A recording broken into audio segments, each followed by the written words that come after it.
So Dylan Raiola decommitted from Georgia and committed to Nebraska. I don't think it's a gigantic shock for many people involved. I don't know that Georgia ever thought that it was 100% done deal, slam dunk, that Dylan Raiola was going to be a Bulldog. And I think Nebraska for a while thought that that was going to be the eventual decision from Dylan Raiola. And it makes sense. He's got Nebraska ties, pretty deep Nebraska ties. And really, truthfully, for the most part, he's got some opportunities at Nebraska that he might not have at Georgia. That Carson Beck says he's coming back to Georgia. And it certainly appears as if Nebraska has a bit more of an opportunity for Dylan Raiola. And really, it appears as if, and I don't want to sit here and trash the kid because I don't know Dylan Raiola. I don't know half of the things that go into his decisions. I don't want to be a message board genius and sit here and say, well, Dylan Raiola doesn't want to go to Georgia. He wants to go to Nebraska because he likes girls that are thick with 6 C's. Like I don't have any idea. I don't have any backstory into the kid or anything like that. So I'm not going to sit here and say, I'm not going to trash the kid because he went to 4 high schools in 4 years, or he's committed to 3 colleges in a year and a half or whatever. He committed to Ohio State, then decommitted, committed to Georgia, then after 5 months of being committed to Georgia, commits to Nebraska. But there is, I think, a lesson that Dylan Raiola is going to teach. Is going to teach Matt Rhule and Nebraska. And I don't think, and anytime you say like they're going to learn a lesson, it has a negative connotation. And I don't think this has a negative connotation. But I do think that there is a lesson to be learned in college coaching circles and in roster management and all of those things.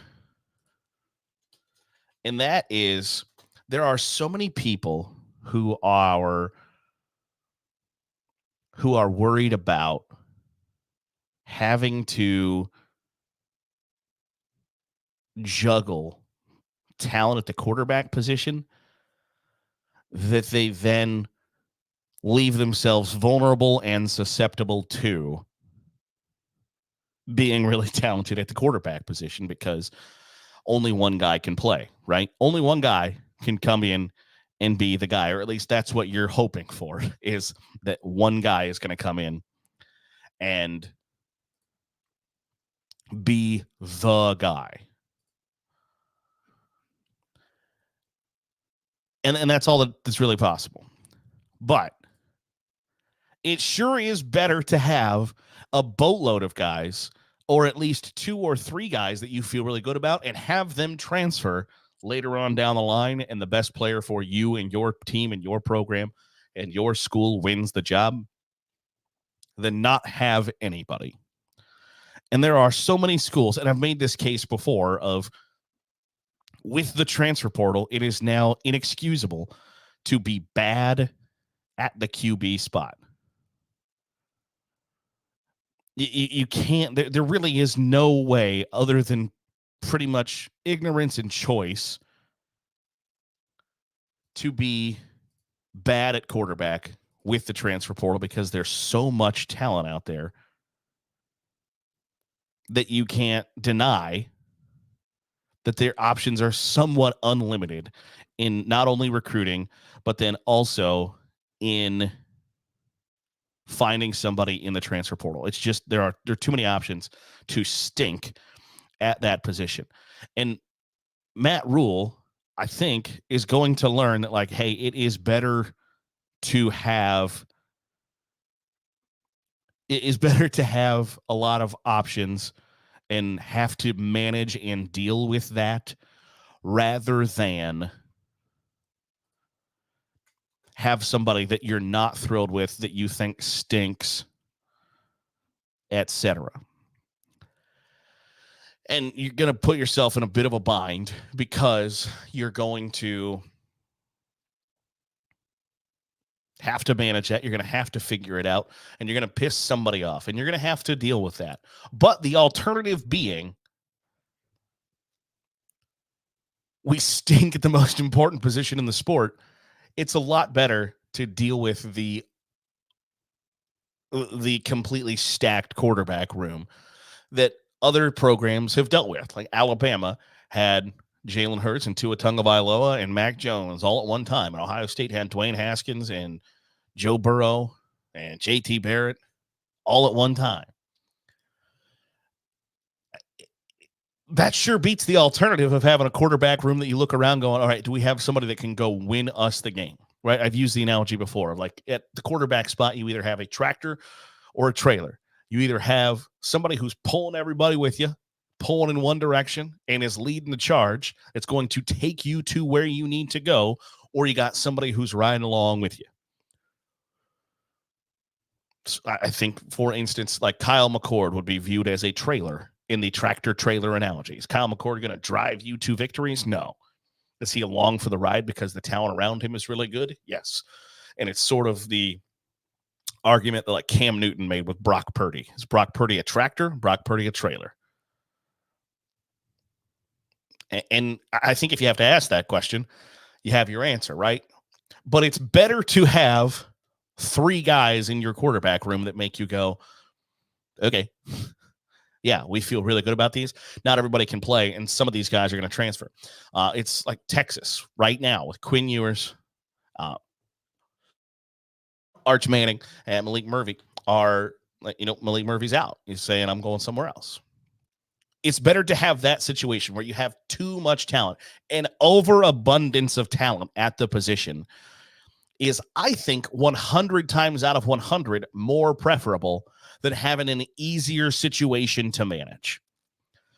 If your options are, I got 3 guys and I'm going to train them up, and 2 of them might leave and go to even conference rivals or go somewhere that is super inconvenient for me as a head coach, I would prefer that rather than, all right, we're going to have to be a kind of run and gun, ground and pound team, or we're going to have to be a ground and pound team because we're not going to be able to throw the pigskin or operate the way I want to operate. Basically, would you rather be, would you rather be USC offensively, or would you rather be Iowa? Because that's what it kind of boils down to. Would you rather be really good at the most important position, the most important aspect of the game, or would you rather be limited in what you can do in the most important aspect of the sport and have it be slightly easier to manage? And it kind of goes hand in hand with all of the things that college football coaches like will espouse and say, hey, you got to fight the instant gratification. You got to do what's hard. You got to, you got to do what's right. All of that stuff that comes with, like, I've heard college football coaches say before, like the term swallow the frog, right? Like swallowing a frog doesn't sound like that's all that fun, but you got to swallow your frog. Do that first. You got to do the things that you don't want to do. And then like they'll skirt that by just being like, I don't want to deal with 3 quarterbacks who each think that they are the guy, that each think that they're getting shafted by this guy getting more practice reps, or this guy getting to go in first during a blowout, and their parents being mad, and the fan base being mad, and the locker room being split.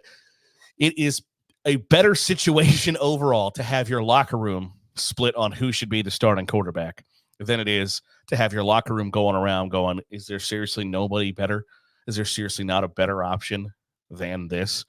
Because Nebraska is going to be in a spot where they've somewhat sold their soul to Dylan Raiola.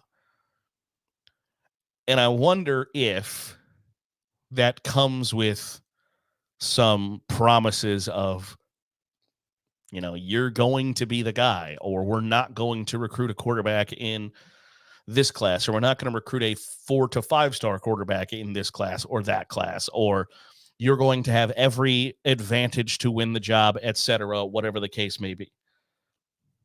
I don't know what that entails. And I'm not going to sit here and run down a high school kid. Like, there are, and this might be a show during the offseason, is like there are just some hard, firm, steadfast rules of college football. And like one of them is don't tweet at recruits. If you are tweeting at Dylan Raiola, or you are tweeting at anybody who, if you're tweeting at any high school football player, you suck. You are the worst of the worst. And so a sort of sidecar to that is I'm not going to sit here and denigrate a high school kid, a kid who is clearly indecisive and is probably not indecisive on his own. That there are some ulterior voices in his head. But I don't think you go to that many high schools and make that many college commitments and it just be because you're a young kid and immature. You got people pulling in different directions, and that's a topic for an entirely different show. So I'm not going to sit here and run down a high school kid. I'm not going to do it. But there is a lesson to be learned there of, if you put all your eggs in one basket, and then if your idea is we're going to put all our eggs in this one basket and then watch that basket, that seems like a tough situation to be in, because there's just so much volatility. 1, in college football. 2, in the quarterback space. 3, in this young man's history, to just completely sell your soul to, I'm going to make sure that this kid is the guy who's going to lead us to the promised land. Because very rarely is it just one player that leads you to the promised land, right? Like, very rarely is it the Cam Newton, the Jameis Winston, that just the Joe Burrow that just picks you up, puts them on their back, and takes you to a national title. It's very rare that happens. The Tim Tebow. It doesn't happen that often.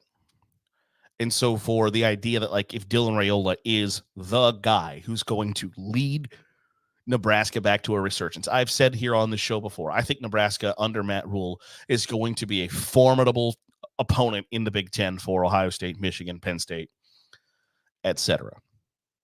I think Matt Rhule is the guy for the job at Nebraska. But if you're hanging your hat that Dylan Raiola is going to be the guy that takes you where you want to go, I don't know that that's the best path to getting where you want to go. I don't know that putting all of your hopes and dreams into a young man who has been to several different high schools and now is committed to his third college is the wisest thing.